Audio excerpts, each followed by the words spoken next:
என்னை பொறுத்த வரைக்கும் இந்த காட்டில் வாழ்றவங்கலாம் மானாவாரி மனிதர்கள் ஏறக்குறைய. எந்த கணக்குலையும் ஓட்டு போடுறத தவிர எந்த கணக்குலையும் வரமாட்டாங்க அப்படின்ற மாதிரியான.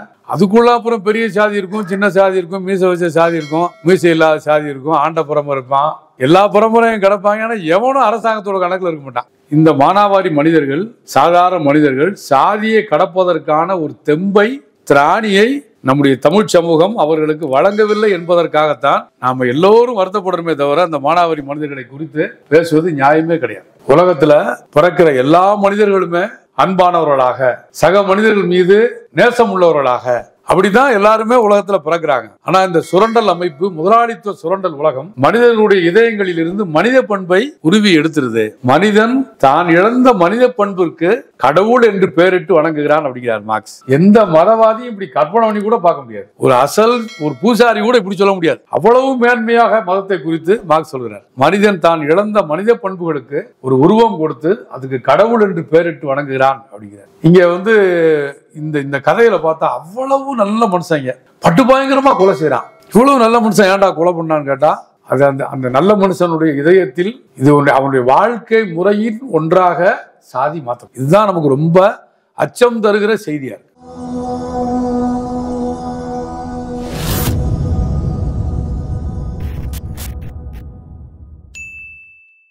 நரவேட்டை நான் இன்றைக்கு ஒரு 6 மணிக்கு தான் படிச்சு முடிச்சேன். ரொம்ப வருத்தப்பட்டேன். ஒரு ரசிச்சு படிக்கக்கூடிய வாய்ப்பு இந்த புத்தகத்தை நம்ம கொடுக்க முடியாம போச்சு அப்படின்னு. நம்ம அடுத்த நாள் வகுப்புனா முதல் நாள் அதை நோக்கி ஓடுறதா நம்மளுடைய வேலையா இருக்கு. அப்படின்னா வேணுமென்றே வஞ்சகம் பண்றது இல்லை. நம்மகிட்ட இருக்கிற நேரத்தை பயன்படுத்தலாம், அவ்வளவுதான். இன்னும் கொஞ்சம் திறமையா பயன்படுத்தலாமா அப்படின்னு வேணா நம்ம யோசிக்கலாம். அதான் படிச்சு முடிச்ச பிறகு நமக்கு ஏற்பட்ட வருத்தம், கவலை, கொஞ்சம் டைம் எடுத்து வரிக்கு வரி ரசிச்சு படிக்க முடியலையே. அவ்வளவு ரசிச்சு படிக்க வேண்டிய ஒரு புத்தகமா இருக்கிறது. இந்த புத்தகத்துக்கு உரிய நியாயத்தை வழங்க முடியவில்லை என்பதுதான் படிச்சு முடிச்ச பிறகு என்னுடைய ஒட்டுமொத்த ஒரு உணர்வாக இருந்தது. இந்த கதையோட களம் எங்க சொந்த மாவட்டம் சக்தி. எங்களுடைய சொந்த மாவட்டம், எங்கள் விருதுநகர் மாவட்டத்தை சேர்ந்தவர். விருதுநகர் மாவட்டத்தினுடைய மேற்கு பகுதியில் வாழக்கூடியவங்களுக்கு அநேகமா இந்த கதை களம் இருக்கிற ஊர்களே தெரியாது. இந்த ஊர்களை ஒரு ஊராவே மதிக்க மாட்டாங்க. ஏன்னா கணேஷ் கரெக்டா சிரிக்கிறாரு. அதாவது வெறும் வேலிக்கருவேல் முள்ளு மட்டும் படர்ந்து இருக்கிற ஒரு பகுதி, கீழ்காடுன்னு சொல்லுவாங்க. அப்படி இருக்கிற ஒரு பகுதி. அதாவது நம்மளாம் மானாவாரி பயிர்கள் அப்படின்னு கேள்விப்பட்டிருக்கோம். என்னை பொறுத்த வரைக்கும் இந்த காட்டில் வாழ்றவங்கலாம் மானாவாரி மனிதர்கள் ஏறக்குறைய. எந்த கணக்குலையும் ஓட்டு போடுறத தவிர எந்த கணக்குலையும் வரமாட்டாங்க அப்படின்ற மாதிரியான. அதுக்குள்ள அப்புறம் பெரிய சாதி இருக்கும், சின்ன சாதி இருக்கும், மீசை வச்ச சாதி இருக்கும், மீசை இல்லாத சாதி இருக்கும், ஆண்ட பரம்பரை இருப்பான், எல்லா பரம்பரையும் கிடப்பாங்க. ஆனா எவனும் அரசாங்கத்தோட கணக்குல இருக்க மாட்டான். அந்த பகுதியே அப்படித்தானே. அருப்புக்கோட்டைக்கு அந்த பக்கம் இருக்கிற, அருப்புக்கோட்டைக்கு ராமநாதபுரத்துக்கு இடையில இருக்கிற அந்த சக்தி இந்த கதை களமாக வைத்திருக்கக்கூடிய பகுதி. அதாவது ஒரு ரொம்ப நீங்க சக்தியை கோயம்புத்தூர்ல ஒரு தீக்கதிர் ஊழியராக தான் தெரியும். எங்களுக்கு அவர் ஒரு பள்ளிக்கூடத்து கல்லூரி மாணவராகவே தெரியும். ரொம்ப ரொம்ப சின்ன வயசுலயே தெரியும். ஒரு பேரவை கூட்டம் நடந்தா எழுத்தாளரை பத்தியும் கொஞ்சம் பேசணும்ல. ஒரு பேரவை கூட்டம் சொன்னா 100 பேர் இருக்கிற கூட்டம்னாலும், கூட்டம் நடத்த யாராக இருந்தாலும், சக்தி அங்க இருந்தா கூட்டம் நடத்த போறவரு கொஞ்சம் சிரமப்பட்டு தான் பதில் சொல்லணும். அப்படி கேள்விகளை உருவாக்கி அப்போதே கேட்பார். அவர் கல்லூரிகளில் படிக்கிற காலத்திலேயே எவன்டா உனக்கு இப்படி ஒரு கேள்வியை சொல்லி கொடுத்தான்னு தோணும் நமக்கு. அப்படிதான் ஒரு கேள்வியை சக்தி கேட்டு பழக்கப்பட்டவர். ரொம்ப ஒரு துருதுருப்பான முறையில் ஊடுருவி பார்க்கிற ஒரு தன்மை உள்ளவர்.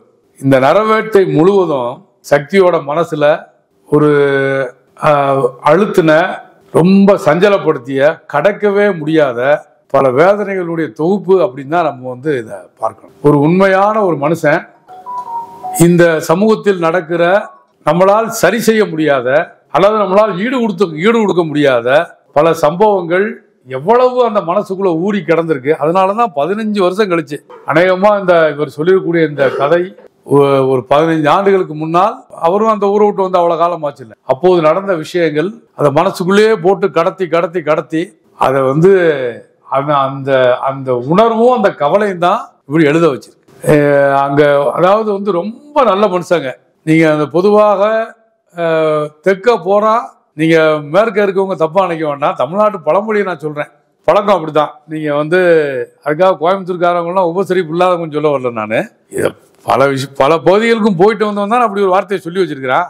நீங்க அதுலயும் இந்த கதை களமா வைத்திருக்கிற அந்த பகுதியினுடைய மனிதர்கள் இப்படி ஒரு அன்பை பொழிய முடியுமா அப்படின்ற மாதிரி மனிதர்கள்.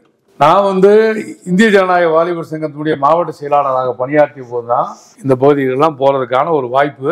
ரொம்ப விரும்பி அந்த பகுதிகளுக்கு போற ஒரு ஆளா இருந்தேன். MNS கூட கீழ்காட்டு பக்கம் இவ்வளவு விரும்பி போறவன் நீதானப்பான்னு சொல்லுவார். அவ்வளவு விருப்பத்தோடு போவேன். காரணம், அவ்வளவு அன்பான மெய்யான மனிதர்கள். எல்லாத்துலயும் சாப்பிடுறதுல மட்டும் இல்ல, எல்லாத்துலயுமே பெருசுதான் அன்பு. ஆமா, எனக்கு எல்லாம் ஞாபகம் இருக்கு. ஒரு சைக்கிள் பயணத்துக்கு போனோம். ஒரு பிளேட் நிறைய கேசரியை வந்து வச்சாங்க. என்ன எங்க பக்கம்லாம் இவ்வளவு தானே கொடுப்பாங்கன்னா, இல்லைங்க நீங்க எங்க இருந்தோ வந்திருக்கீங்க, புள்ள சாப்பிடுங்க அப்படின்னு மாதிரி. நான் 20 வருஷத்துக்கு முன்னாடி இந்த மாதிரி எல்லாத்தையும் வந்து ரொம்ப அதீதமா அன்பை வெளிப்படுத்தக்கூடிய மனிதர். ஆனா பாருங்க, அவங்களுடைய வாழ்க்கையில் ஒரு கடக்க முடியாத ஒரு விஷயமா சாதி பிறவி கிடக்கிறத இந்த புத்தகத்துல. அதாவது பலர் சொல்றத போல எல்லாமே சாதியா இருக்கு அப்படி இல்லை, இந்த புத்தகத்திலயும் அப்படி இல்லை. ஆனா சாதியை வந்து கடக்கவே முடியல. இந்த மானாவாரி மனிதர்கள், சாதாரண மனிதர்கள் சாதியை கடப்பதற்கான ஒரு தெம்பை, திராணியை நம்முடைய தமிழ் சமூகம் அவர்களுக்கு வழங்கவில்லை என்பதற்காகத்தான் நாம எல்லோரும் வருத்தப்படுறோமே தவிர அந்த மானாவாரி மனிதர்களை குறித்து பேசுவது நியாயமே கிடையாது. நம்முடைய மிகப்பெரிய ஒரு பாரம்பரியத்தை நாம தமிழ்நாட்டுக்கு சொல்லலாம், இந்தியாவுக்கு சொல்லலாம். உண்மை மெய்யாகவே நாம் பூரித்து போகிற அளவுக்கு மிகப்பெரிய பாரம்பரியம் நமக்கு உண்டு. அதெல்லாம் நமக்கு வந்து நம்முடைய சித்தர்கள் மரபில் துவங்கி எவ்வளவு சாதிக்கு எதிராக எவ்வளவு பண்ணியிருக்கோம். நம்ம 3000 ஆண்டுகளுக்கு முன்னால் நம்ம சாதிக்கு எதிரான உரையாடல் இந்த மண்ணில் நடத்தியிருக்கோம். சாதி சமய சறுக்கினை விட்டோம் சர்வேசா என்று நம்முடைய வள்ளலார் பேசியிருக்கிறாரு. அதற்கு முன்பாக வள்ளுவர் பேசியிருக்கிறார். அதற்கு முன்னால் சித்தர்கள் பேசியிருக்கிறாங்க. ஆன்மீக தளத்தில் மிக தீவிரமாக சாதி ஒழிப்பு பேசப்பட்டிருக்கு. சமூக சீர்திருத்த களத்தில் மட்டுமல்ல, ஆன்மீக களத்திலும் இங்க வள்ளலார் பேசினாரு, வைகுண்டசாமி பேசினார். சமூக களத்தில் பெரியார் பேசினார், அயோத்திதாசர் பேசினார். இவங்களாம் சமூக களத்தில் பேசினாங்க. அரசியல் களத்தில் இடதுசாரிகள் பேசுறாங்க. இவ்வளவு வலிமையான யுத்தத்தை இந்த மண்ணில் சாதிக்கு எதிராக நடத்தியிருக்கோம். ஆனா இந்த ஊர்ல வாழக்கூடிய எந்த மனிதனும் சாதியை கடக்கக்கூடிய ஒரு ஆற்றலை நாம வழங்கலை என்பது ஒரு மிகப்பெரிய தோல்வியாக வந்து நம்ம வந்து பார்க்கிறோம். இது ஒரு கூட்டு பொறுப்பு, யாரோ ஒருத்தரை குற்றச்சாட்டுவது அல்ல. ஒரு கூட்டு பொறுப்பாக எல்லோரும் ஏற்றுக்கொள்ள வேண்டிய ஒரு பொறுப்பாக. ஒரு கொலை நடக்குது. இந்த நரவேட்டையில ஏகப்பட்ட கொலை இருக்கு, படுகொலை இருக்கு. தோழல் வந்து படிக்கணும். நீங்க வந்து தென் மாவட்டத்தை சேர்ந்த ஒருவரால் இந்த பெயர்களை வைத்து இந்த கொல்லப்பட்டவர் என்ன சாதின்றதை விளைவிக்க முடியும். ஒருவேளை கோயம்புத்தூர்காரவங்களுக்கு, இதர மாவட்டத்துக்காரவங்களுக்கு பெத்துராஜ்னு ஒருத்தர் கொல்லப்பட்டிருக்காரு சொன்னா அவர் என்ன சாதி அப்படிங்கிறத ஒருவேளை நீங்க அவங்களோட பேசி தெரியணும். இப்ப நாங்க படிக்கிற போதே கொல்லப்பட்டவர் என்ன சாதி, ஏன் இந்த பேர், ஊர் பேர் ஒன்று சொல்லப்பட்டிருக்கு. இதில் ஒரு 10-15 ஊர்கள் வருது. தேனூர், மானூர், கொளத்தூர், இப்படி பேர் நிறைய ஊர்கள் வருது. இந்த கிராமத்தினுடைய பெயர் என்ன சாதியை குறிப்பிடுகிறது என்பதை படிக்கிற போதே நாங்கள் உணர்ந்துக்கிற முடியும். கொல்லப்பட்ட அழகர் சாமி என்ன சாதி என்பதை, ஏன்னா இங்கே பேர்கள் கூட சாதி பார்த்தாலும் வைக்கப்படுகிற ஒரு சமூக அமைப்பாக இருக்கு. அதனால கொல்லப்பட்டவர் என்ன சாதி, கொலகாரம் என்ன சாதி என்பதையெல்லாம் புத்தகத்தை தென் மாவட்டங்களோடு பிணைப்பு இருக்கிற அல்லது அங்கே வாழ்ந்தவர்கள் அதை புரிந்து கொள்ள முடியும், மற்றவங்க புரிய முடியாது. ஆனா தோழர்களை, இது தென் மாவட்டத்தினுடைய கதை மாந்தர்களை பற்றி, மாந்தர்கள் இங்க கதையில இருந்தாலும் கூட இது தமிழ்நாடு முழுமைக்கும் பொருந்தும், இந்தியா முழுமைக்கும் பொருந்தும். பேர்கள் இங்க இருக்க பெத்துராஜ் வந்து அங்க ஒரு வேற பேரா இருக்கும், அவ்வளவுதானே. இங்க இருக்கிற அழகர் சாமி அங்க ஒரு வேற பேரா இருக்கும், அவ்வளவுதான். மற்றபடி இதில் இருக்கக்கூடிய அதாவது உங்களுடைய வாழ்க்கையில் வந்து ஏன் வந்து கொலைகளை தவிர்க்க முடியல, ஏன் சாதிகளை கடக்க முடியல, எப்படி இந்த சாதி கொலைகள் நடக்குது, ரசிச்சு சொல்லிட்டே போறாப்புல. கண்ணன் என்கிற ஒரு அருந்ததியர் குடும்பத்தை சார்ந்தவரை பற்றியும், பொன்னி என்கிற ஒரு ஆதிக்க சாதியை சார்ந்த இந்த காதலை ஒரு இடையில தான் தாவி போகுது.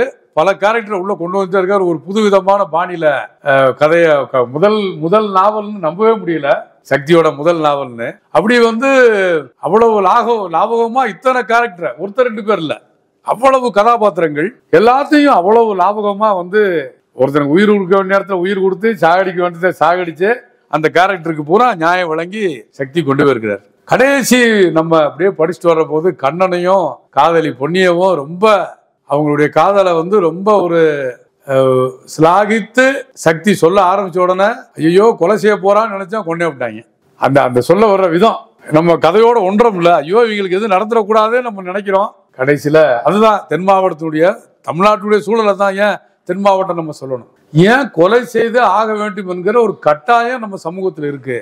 நரவேட்டையை படிச்சா புரிஞ்சுக்கிற முடியும். இதெல்லாம் சாதி ஒழிப்பு என்பது மேடை பேச்சே கிடையாது. ஏன்டாலாம் பல பேர் கேட்பாங்க, என்னங்க தீண்டாம ஒழிப்பு, சாதி ஒழிப்பு வச்சாரு, சாதி ஒழிப்பு பேர் வச்சா தமிழ்நாடு கிழக்கு இருக்குது மேற்க போயிருமா?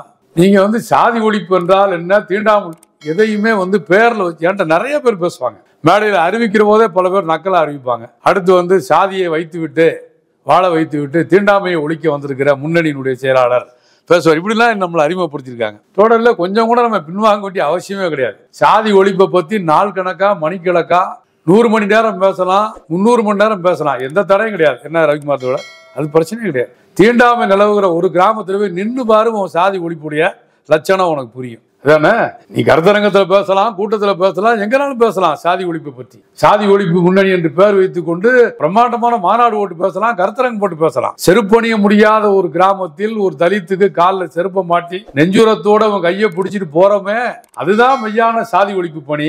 அந்த தீண்டாமைக்கு எதிரான போராட்டம் தான் ஒரு மெய்யான பிரச்சனையை நமக்கு வந்து களத்துல ஏற்படுது. அங்கதான் கொலை மிரட்டல் வருது. தீண்டாமை ஒழிப்பு அந்த பௌதிக வடிவமான முன்னாடி இருக்கு தீண்டாமை ஒழிப்பு. ஆனா சாதி அப்போ வந்து நம்ம பேசிக்கிட்டே இருக்கலாம் தலைமுறையா. ஆனால் இந்த சாதி இருப்பதற்கான காரணங்களை ஒழிக்காமல் சாதி எவனாலையும் ஒழிக்க முடியாது. நீங்க நரவேட்டையில் அவர் ஒரு இடதுசாரி சிந்தனையாளர் அல்லது இடதுசாரி செயல்பாட்டாளர் எப்படிதான் வச்சுக்கலாம் சக்தியை, அல்லது ஒரு இடதுசாரி கருத்தியலில் ரொம்ப ஆழமான பற்றுறுதி கொண்டவர் என்கிறதுனால் அவர் வந்து இந்த சாதி ஒழிப்புக்கான காரணங்களை அது அப்படி அவர் சொல்ல வரல. சாதி எப்படி ஒழியும்ன்ற வார்த்தைக்குள்ளலாம் பிரசங்கத்துக்கெல்லாம் அவர் போகல. ஆனா அந்த கதை போற போக்குல எப்படி இந்த மானாவாரி மனிதர்கள் இவ்வளவு அன்பான மனுஷங்க ஒரு கதையில போற போக்குல ஒரு கேரக்டர் வருது. ஒரு படிச்ச பொண்ணு பஸ்ல உட்காந்து வருது, பக்கத்துல இன்னொருத்தவங்க, 2 பேருக்கும் என்ன சாதின்னு தெரியாது. அது அன்றாட வாழ்க்கையில ஒரு பிரச்சனையா இல்ல. பேருந்துல 2 பேர் உட்கார்ற சீட்ல கல்லூரியில படித்துக் கொண்டிருக்கிற ஒரு பெண் குழந்தையும் ஒரு கொஞ்சம் வயதான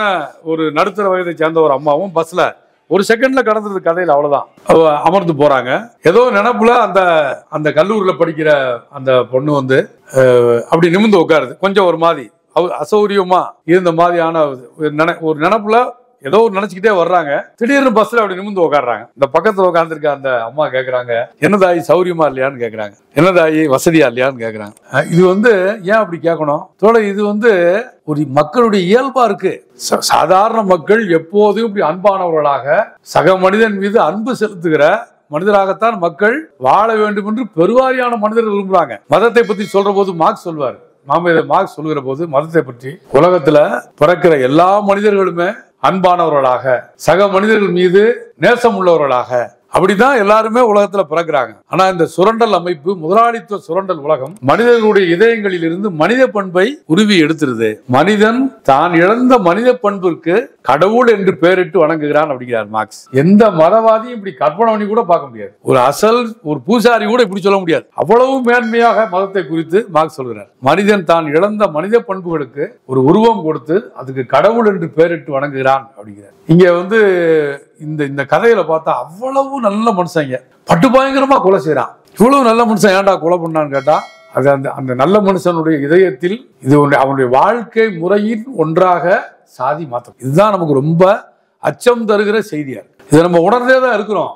சாதி ஒழிப்பு களத்துல, தீண்டாமை ஒழிப்பு களத்துல பணியாற்றக்கூடிய நாம வந்து இதை உணர்ந்துதான் இருக்கிறோம். ஆனா அதை வந்து பல கதைபாதர்கள் மூலமா படிக்கிற போது இந்த மெய்யான யதார்த்தத்தை வந்து நம்மளால கடக்க முடியல. கொலை செய்து ஆக வேண்டும் அப்படிங்கிறது இங்க கட்டாயமா இருக்கு. நீங்க ஒரு 10 நாளைக்கு முன்னாடி தமிழ்நாட்டுல நடந்த ஒரு கொலை, அந்த 10 நாள்ல ஒரு மாசம் இருக்குன்னு நினைக்கிறேன். உங்க பல்லடத்துல இருக்கக்கூடிய அந்த இன்ஸ்பெக்டர் தான் அந்த தம்பதியில பிரிச்சு அனுப்புறான். தஞ்சாவூர் மாவட்டம் நெய்வா விடுதி அந்த கொலை சம்பவத்தை நேரில் விசாரிக்க போன ஒரு பத்திரிகையாளர் சொல்றாரு. அது வந்து அந்த பத்திரிகையாளர் சொல்ற போது அதை கேட்க முடியல நம்மளால. நான் துரதிர்ஷ்டவசமா அந்த இடத்துக்கு போக முடியல. தமிழ்நாட்டில் எத்தனையோ கொலை நடந்த ஊர்களுக்கு போயிருக்கிறோம், இதுக்கு போக முடியல. அந்த பத்திரிகையாளர் சொல்ற போது அதை சகிக்க முடியல. அவர் அப்படியே அவருடைய நரேஷன் அவர் சொல்றாரு, நீங்க இங்க இருந்து கார்ல அந்த பொண்ணை தூக்கி போட்டு போறாங்க. நள்ளிரவுல ஒரு 2 மணி அந்த அளவுக்கு இங்க இருந்து அழைச்சிட்டு போறாங்க. வீட்டுக்கு முன்னாடி இறக்குறாங்க. வீட்டுக்குள்ளே கூட்டிட்டு போல, அப்படியே வீட்டுக்கு பின்னாடி ஒரு மரம், புளிய மரம் வேப்பமரம் ஏதோ ஒரு மரத்திட்ட கொண்டு போறாங்க. அங்க போனா அங்க வந்து இந்த இறந்து போன அந்த பிள்ளையோட தங்கச்சி தான் அக்கா தூக்கு போட்டு சாக வேண்டிய கயிறை கொண்டு வந்து கொடுக்கு. உடன் பிறந்த சகோதரி தங்கச்சி, இன்னொரு தங்கச்சி வந்து அதுக்கு இந்த அக்காவுடைய உயிர் பறிக்கப்படுவதற்கு உதவி செய்யறா. ஊரே கூடி நிக்குது, எல்லாருமா நின்று வேடிக்கை பாக்குறாங்க.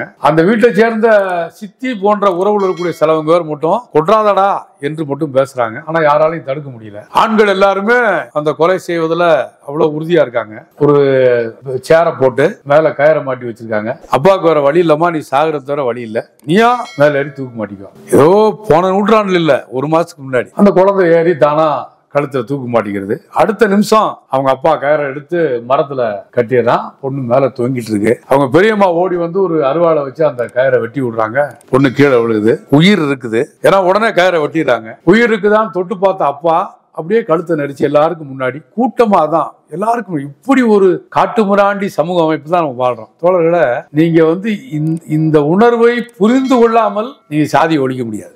1000 பேர் பேசினாலும் ஒழிக்க முடியும். நான் சவால் விட்டு சொல்றேன். அது நலத்திட்டங்களால் ஒழிவதல்ல, அது வந்து வேற ஏதாச்சும் பண செலவு 1000 மாநாடுகளால் ஒழிவதல்ல. சாதி இருப்பதற்கான காரணங்கள் ஒழிக்கப்படணும். இங்க மதம் இருப்பதற்கான காரணங்கள் ஒழிக்கப்படணும். நீங்க 1000 மத எதிர்ப்பு பிரச்சாரத்தை பண்ணாலும் இன்னைக்கு நம்ம கூகுள்ல பாக்குற போது நம்ம மக்கள் சீனத்துல அந்த நாட்டு மக்களில் 73% பேர் மத நம்பிக்கை அற்றவர்கள் அப்படின்னு சொல்லுது கூகுள். ஏன் சொல்லுது? சீன சமூகம் ஒருபோதும் சாதி மறுப்பு, கடவுள் மறுப்பு பிரச்சாரத்தை பண்ணல, மத மறுப்பு பிரச்சாரத்தை பண்ணல. அது கம்யூனிஸ்ட் கட்சியினுடைய கோட்பாடும் இல்ல. தோழர் லெனின் அவர்கள் தான் கம்யூனிஸ்ட் கட்சிகளுக்கு இருக்க வேண்டிய மதம் குறித்த அணுகுமுறையை மிகச்சிறப்பான முறையில் வடிவமைக்கிறார். மார்க்ஸ் வந்து கடவுளுக்கு மதத்துக்கும் மக்களுக்குமான உறவை அவ்வளவு அருமையாக காட்டுமிராண்டிகள் தான் சொல்லுவாங்க கம்யூனிஸ்டுகளுக்கு மத எதிர்ப்பாளர்கள் என்று. அதாவது கம்யூனிஸ்டுகள் தான் மதத்துக்கு ரொம்ப அணுக்கமாக நின்று அதுக்கு விளக்கம் அளித்தவர்கள். மார்க்ஸ் ரொம்ப அழகா சொன்னார், இதயமற்ற மக்களின் இதயமாக இருக்கிறது, ஏழைகளின் ஏக்க பொறுமுச்சாக இருக்கிறது என்றுதான் மார்க்ஸ். லெனின் அதை விட ஒரு ஒடி உயரத்தில் மார்க்ஸோட தோல்ல நின்று லெனின் பேசினார். எந்த கம்யூனிஸ்ட் கட்சியும் உலகத்தில் நாத்திகர்கள் தான் கம்யூனிஸ்ட் கட்சியில் இருக்க வேண்டும் என்பதை கட்சியினுடைய திட்டமாக வைத்திருக்க கூடாது என்று லெனின் கட்டளை போட்டார்.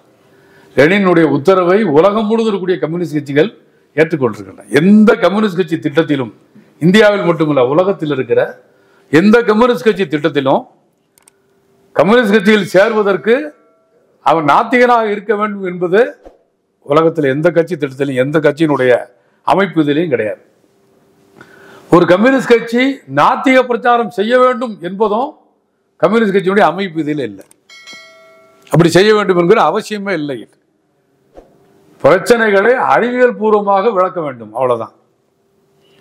பிரச்சனையை அறிவியல் பூர்வமாக விளக்கினால் அவன் வந்து கடவுள் இருக்கா இல்லையாங்கிற தேவையை, நம்ம ஊர்ல அப்போலோக்கு போறான், 12 லட்சம் ரூபாய் கட்டி முடிச்ச கையோட டாக்டர் ரொம்ப பரிதாபமா முகத்தை வச்சுட்டு, நான் செய்ய வேண்டியதை பூரா செஞ்சுட்டேன், அதுக்கு மேல அவர் தான் பார்க்கணுன்றேன். அப்படிதான் 12 லட்சம் ரூபா வாங்கின டாக்டரே அப்படி சொன்ன பின்னாடி பரிதவித்தனுக்கு வேற என்ன வழி இருக்கு? வாசலுக்கு வந்தா அப்போலோலாம் தெளிவா 3 கடவுளும் அங்க இருக்காங்க. வேற மற்ற இடத்துல இருக்காங்க இல்லையோ, அப்போலோல வச்சிருக்காங்க 3 கடவுளும். 3 பேருக்கு ஒரு கும்பிட போட்டு நடுவில் உட்காந்துக்கிறான். எங்கேயா எவனாச்சும் ஒருத்தன் காப்பாத்தினா பரவாயில்லன்னு. கடவுள் இங்க இருக்க வேண்டிய தேவையை நம்முடைய சமூகம் தினசரி உணர்த்தி கொண்டு இருக்கிறது. இங்க இருக்கக்கூடிய வாழ்க்கை பாடுகள், வேலை இல்லை, கல்வி இல்லை, சுகாதாரமான எதுவும் இல்லை, குடியிருக்க வீடு இல்லை, அச்சம் நிறைந்த ஒரு வாழ்க்கை. எனவே இங்க வந்து யாரும் தனக்காக இல்லாத போது இவனாவது இருக்கின்ற கடவுளுடைய தேவையை தினசரி உணர்றோம். எனவே இங்க வந்து ஐயப்பன் கோயிலுக்கு போற கூட்டமும் மற்ற கூட்டமும் அதிகரித்தா இருக்கும் என்பதுல மாறுபட்ட கருத்து இல்லை. ஆனா கடவுள் இருப்பதற்கான தேவையை மக்கள் சீனா ஒழிச்சிருக்கு. அங்க எவனுக்கும் வேலை இல்லைங்கிற பிரச்சனை இல்லை, கல்வி இல்லைங்கிற பிரச்சனை இல்லை, வாழ முடியாதுங்கிற பிரச்சனை இல்லை, மாண்புடன் கூடிய வாழ்க்கை உத்தரவாதப்படுத்தப்பட்டிருக்கு. எனவே கடவுள் அங்க ஒரு ஆளா இருக்கார், அவ்வளவுதான். கொஞ்ச நாள் கழிச்சு கடவுள் வேல்யூ இல்லாம போயிட்டாரு, ஜனங்களுக்கு கடவுள் நம்பிக்கை இல்லை. தொடர்ல இது மிக சாதாரணமாக வாழ்க்கை முறையில் மக்கள் புரிந்து கொண்டதா. இங்கே அப்படி இல்லை. அது போலதான் சாதி. நான் மதத்துக்கு நேரம் கொடுத்ததுக்கு காரணம் அது போலதான் நம்முடைய சாதி. இவ்வளவு பாசக்காரங்க ஏன் கொலை பண்றாங்க? எவ்வளவு பிரியமா வளர்த்த மகளை நீ தூக்கு போட்டு செத்துக்கோன்னு சொல்லி ஏற்பாடெல்லாம் பண்ணி வைக்கிறாங்க. உடன் பிறந்த தங்கச்சி கொண்டு வந்து கயிறை கொடுக்குது அப்படின்னு சொன்னா இந்த சமூகத்துக்குள் எவ்வளவு ஒரு பாரிய வேலைகளை, எவ்வளவு ஒரு கடினமான வேலை செய்ய வேண்டிய பொறுப்பு நமக்கு முன்னால் இருக்குது என்பதை நாம் உணரணும். இப்படிப்பட்ட இந்த சிந்தனைகளை வந்து இந்த பணியிலே இருந்தாலும் கூட ரொம்ப அழுத்தமாக முகத்தில் அரைஞ்சதை போல நரவேட்டையில அந்த மக்களுடைய வாழ்க்கையில் ஒன்றாக அவங்க வாழ்க்கையில வந்து அரசியலுக்கு வேலையே இல்லை. 300 பக்கம் சக்தி எழுதி நான் கூட படிக்கிற போது நினைச்சேன், ஒரு 100 பக்கத்தை குறைச்சிருக்க கூடாதா, கொஞ்சம் சீக்கிரம் படிச்சுக்கலாம்னு நினைச்சேன். என்ன அதாவது நான் சொல்ல என்னுடைய நேரம் கருதி நான் அப்படி சொல்றேன். இந்த அவ்வளவு ஒவ்வொரு காட்சியையும் அவ்வளவு வர்ணிச்சு வர்ணிச்சு சக்தி எழுதியிருக்காரு. ரொம்ப ரொம்ப ரசனையாகவும் ரொம்ப எப்படி சொல்றதுன்னு எனக்கு தெரியல. அந்த அளவுக்கு நம்ம சக்தி தானா அப்படின்னு பார்க்குற அளவுக்கு அப்படி ஒவ்வொரு வார்த்தைக்குள்ளேயும், ஏன்னா இது அவருடைய வாழ்க்கை. இதுல முருகன் ஒருத்தர் வராரு. முருகன் தான் நம்ம சக்தி படத்தின் இந்த நாவலில் இருக்கிற முருகன். இன்னும் சொல்ல போனா சக்தி வந்து சக்தியை முழுசா அந்த முருகன் வெளிப்படுத்தலை. ஓரளவுக்கு சக்தியை முருகன் வெளிப்படுத்துறார். அதான் முருகன் தான் சக்தி இந்த நாவலில் வரக்கூடிய முருகன். அந்த முருகனுக்கு ஏற்பட்ட மன உளைச்சல், சக்திக்கு ஏற்பட்ட மன உளைச்சல் தான் இவ்வளோ பெரிய நாவலாக உருண்டு வந்திருக்கு. நீங்க இந்த இந்த 300 பக்கத்துல சக்தி தெரிஞ்சு பண்ணாரா தெரியாம பண்ணாரான்னு தெரியல. எந்த இடத்துலையும் கட்சிகளுக்கு இதுல வந்து ரோலே இல்லை. எந்த இடத்துலையும் கடைசி முடிகிற போது இடதுசாரிகள் வராங்க. அது முருகன் இடதுசாரி இயக்கத்தை சேர்ந்ததுனால அவருக்கு ஏற்பட்ட தாக்கம்ன்ற முறையில் வர்றாங்க. என்ன ஒரு கேள்வினா, அனைத்து கட்சிகளுக்கு முன்னாடி ஒரு நாவல் என்பது என்ன, ஒரு ஒரு ஒரு நாவலாசிரியர் எழுதினாரு. ஒரு புத்தக அறிமுக கூட்டம், ஒரு 10-50 பேர் படித்தாங்க. எழுத்தாளர் வந்து நான் ஒரு புத்தகம் போட்டிருக்கேன்னு சொல்லிக்கிறது என்ன கரிமை அப்படி சொல்லிக்கிறது. அது மட்டுமா ஒரு புத்தகத்தோட வேலை? இந்த புத்தகம் சொல்கிற செய்தி என்ன, இந்த புத்தகம் சொல்கிற செய்தி என்ன என்பதுதான் முக்கியம். தொடரில் ஒரு 300 பக்க கதையில் தமிழ்நாட்டுடைய எந்த கட்சியும் இதுக்குள்ள வரல. எந்த கட்சியும் வரல. மற்ற எல்லாம் வந்திருக்கு. அதாவது அண்ணன் வந்து கூட படுத்த தங்கச்சிகளுக்கு பூரா பச்சை சேலை வாங்கி தரணும்னு ஒரு ஓட்டினாங்களா, அது பூரா வந்திருக்கு. கொஞ்ச நாள் கலைபுரம் ஆச்சு இல்லை, ஒரே பச்சை சேலைன்னு அந்த பச்சை சேலை பூரா வந்திருக்கு. அப்புறம் அடுத்த வருஷம் சிவப்பு சேலைன்னு வந்துச்சா, சிவப்பு சேலை அது பூரா வந்திருக்கு. திடீர்னு முத்துமாரியம்மனுக்கு வந்து அருள் பறந்து ஒரு 2 ஏக்கர் காடு முழுவதுமே அப்படியே சகதி காடாக போச்சுன்னு ஊர் வந்து, அதாவது எங்கள் ஊரில் நடந்ததுதானே அது. அரசாங்கம் வந்து ஸ்பெஷல் பஸ் விட்டாங்க அருப்புக்கோட்டைக்கு அந்த பக்கம். முத்துமாரியம்மன் சாமி வந்து கோடையில் ஒரு இடத்துல தண்ணி ஊற்று வருது, இது சாமி தான் காரணம் சொல்லி அருகாமல் இருக்கக்கூடிய பல மாவட்டங்கள் அங்கே வேடிக்கை பார்க்க போக அரசாங்கம் வந்து ஸ்பெஷல் பஸ் விட்டாங்க. கமுதியிலேருந்து ஸ்பெஷல் பஸ்ஸு, சாயலூர்லேருந்து ஸ்பெஷல் பஸ்ஸு, அருப்புக்கோட்டையிலேருந்து பெரும் கூட்டம் கூடி அங்கே வியாபாரம் பண்ணி பல பேர் லட்சாதிபதி ஆகிட்டான். அப்படிலாம் நடந்துச்சு. அதெல்லாம் அதுக்குள்ளே இருக்குது. அவங்க இடத்துல என்ன முயல் வேட்டையா மொசல் வேட்டையா அவங்க இடத்துல மொசல் வேட்டை இருக்குது. அந்த முயல் கறி கொதிக்கிற போது, பெரிய அண்டால கொதிக்கிற போது அதில் ஒரு துள்ளி வந்து நம்ம கையில் உடுத்துறாதான்னு தோணுது நமக்கு. அவ்வளவு ரசனையாக முயல் கறியை வந்து சக்தி சொல்லியிருக்கிறாரு. இது எல்லாமே இருக்கு கதையில். ஆனால் எங்கடா போனாங்க இந்த கட்சிகள் பூரா? எங்கே போனாங்க இந்த கட்சியை பூரா? புரியுதா உங்களுக்கு? மக்களுடைய கலாச்சார வாழ்க்கையில் ஒரு பயலும் இல்லை, ஒருத்தரும் இல்லை. மக்களுடைய கலாச்சார வாழ்க்கையில் அதனுடைய விலையை தான் அன்னைக்கு தமிழ் சமூகம் கொடுத்து கொண்டிருக்கிறது. அதை தான் எனக்கு படிக்கிற போது எனக்கு ஆழமாக ஏற்பட்ட கவலை தான். அங்கே நம்மால ஒருத்தனை போட்டான்னு சொன்னோன்னா ஊர் திரண்டு ஓடுது பாருங்க. எல்லா கட்சியும் தான் ஓடுது. அதில் இடதுசாரி கருத்தியலை ஏற்றுக்கொண்ட ஒரு முருகன் மட்டும்தான் பின்தங்கி நிற்கிறான், இது செய்யக்கூடாதுன்னு சொல்லி. ஒட்டுமொத்த ஊர் அங்கே ஓடுதில்லை. அப்படின்னா இந்த கட்சிகள் தன்னுடைய ஊழியர்களிடம், தனக்கு வாக்களித்த மக்களிடம் என்னத்தடா நீங்கள் பண்ணி வச்சிருக்கீங்க? நாட்டில் இத்தனை வருஷமா ஓட்டு போட்டவன்ட்ட வெறும் வாக்குகளை வாங்கினதை தவிர இதுதான் இந்த கட்சிகளுக்கு. இந்த ஏரியாக்குள்ளெல்லாம் சக்தி போகலைன்னு சொன்னால், இதை படிக்கிற போது நம்ம இந்த சமூகத்துக்கு என்ன செய்தி சொல்கிறோன்னு வர்ற போது தான் இதெல்லாம் அவ்வளவு கவலையாக இருக்கு. இந்த கட்சிகளுடைய, இந்த சாதாரண மனிதர்களுடைய வாக்குகளை பெற்ற கட்சிகள் இந்த மனிதர்களை பண்படுத்துவதற்கு, சாதி கடந்து சிந்திக்க வைப்பதற்கு ஒரு கூட்டு உணர்வு தானே சாதி. ஒரு கூட்டு உணர்வாக இன்னைக்கு சாதி இருக்கு. அது ஒரு பாதுகாப்பாக உணர்றான். உங்கள் திருப்பூரை மையப்படுத்தி ஒரு மிக முக்கியமான ஆய்வு நான் ஒரு 15 வருஷத்துக்கு நினைக்கிறேன், 15 வருஷத்துக்கு முன்னாடி MIDSல இருந்து செய்யப்பட்ட ஒரு ஆய்வு அது.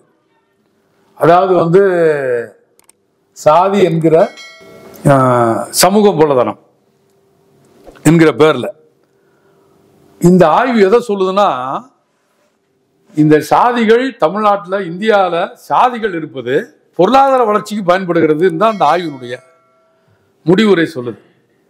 ஒரு குறிப்பிட்ட சாதிகள் திருப்பூரில் நிறையா இருக்கிறதுனால அவங்க பூரா ஒன்று சேர்ந்து சங்கமாக சேர்ந்து அவங்களுக்குள்ள பண பரிவர்த்தனை செஞ்சு அவங்க ஒரு தொழிலை பிரம்மாண்டமாக வளர்த்துருக்காங்க. இன்னொரு சாதி தமிழகத்தில் அவங்களுக்குள்ள ரொம்ப கூட்டுறவு உணர்வு இருக்கிறதுனால அவங்க வந்து வியாபாரத்தில் ரொம்ப அவங்க இன்வெஸ்ட் பண்ணி ஒருத்தருக்கு ஒருத்தர் உதவி இன்னைக்கு அவங்க வந்து வியாபாரத்தில் ரொம்ப முக்கியமான ஒரு சாதியாக மாறி இருக்கிறாங்க. அதனால தமிழ்நாட்டினுடைய பொருளாதாரம் இந்த அளவுக்கு வளர்ந்துருக்குன்னு சொல்லி ஒரு பிற்போக்கான முறையில் இந்த சாதி கட்டமைப்பை மேலும் மேலும் புனிதப்படுத்தக்கூடிய விதத்தில் ஒரு பெரிய ஆய்வு தமிழ்நாட்டில் சாதி என்கிற சமூக மூலதனம் என்கிற பெயரால் நடைபெற்றது.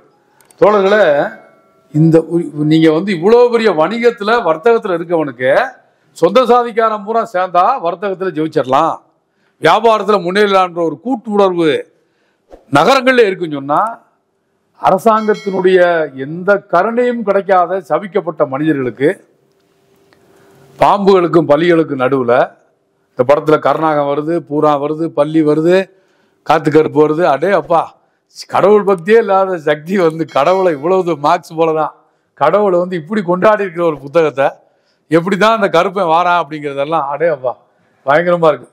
அதாவது ஒருவேளை அந்த நேரத்தில் சக்திக்கு கடவுள் பக்தி இருந்துச்சான்னு தெரில. அப்படி வந்து அந்த அந்த காத்து கருப்பையும் கருப்பனையும் சாமிகளை வந்து வர்ணிச்சிருக்காப்புல.